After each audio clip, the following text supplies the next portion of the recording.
Aujourd'hui, euh, je vais vous montrer un petit exemple qui met en évidence que notre esprit est créateur, que notre esprit crée notre réalité.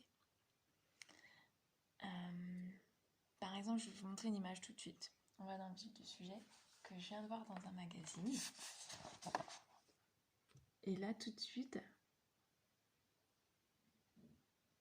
chaque petite tête que vous êtes, elles vont voir des choses différentes. Il y en a qui vont voir, ça va leur rappeler le boulot avec tous les dossiers empilés, les mauvais souvenirs, la fatigue et tout ça. Il y en a qui vont voir la création. Oh mon Dieu, c'est une super créatrice qui a écrit plein de livres, elle doit être hyper inspirée, une philosophe, quelque chose comme ça. Il y en a qui vont reconnaître que la dame au milieu, c'est Agatha Christie et qui vont se rappeler toute leur lecture. Et ça va réveiller des émotions différentes chez chacun d'entre nous. Ça peut être la déprime parce que ça rappelle le boulot, l'imagination de notre jeunesse parce qu'on a lu plein de romans qu'elle a écrits. Et le noir et blanc aussi, ça peut réveiller des choses chez nous. Et du coup, chacun, là, on a tous vu quelque chose de différent dans cette image. Et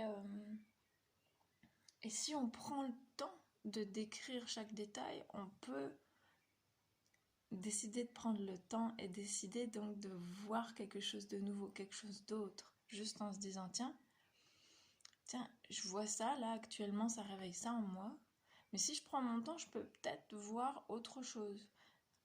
Et puis si je demande qui est cette dame, ah c'est Agatha Christie, tiens, bah ça change ma façon de voir. Dès que j'ai une connaissance supplémentaire à la situation, ça fait évoluer ce que je vois. C'est dingue. Et on a l'expression du verre à moitié vide ou à moitié plein.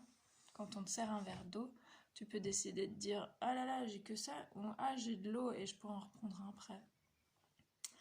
Enfin, c'est juste pour dire prenez le temps dans chaque situation. Là, c'est une image, mais dans chaque situation qui vous entoure ou que vous voyez, vous pouvez choisir de prendre le temps d'observer tous les détails.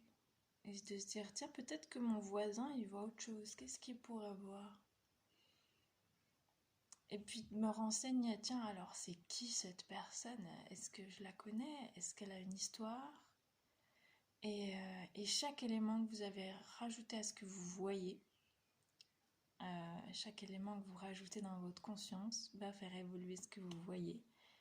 Et donc votre réalité.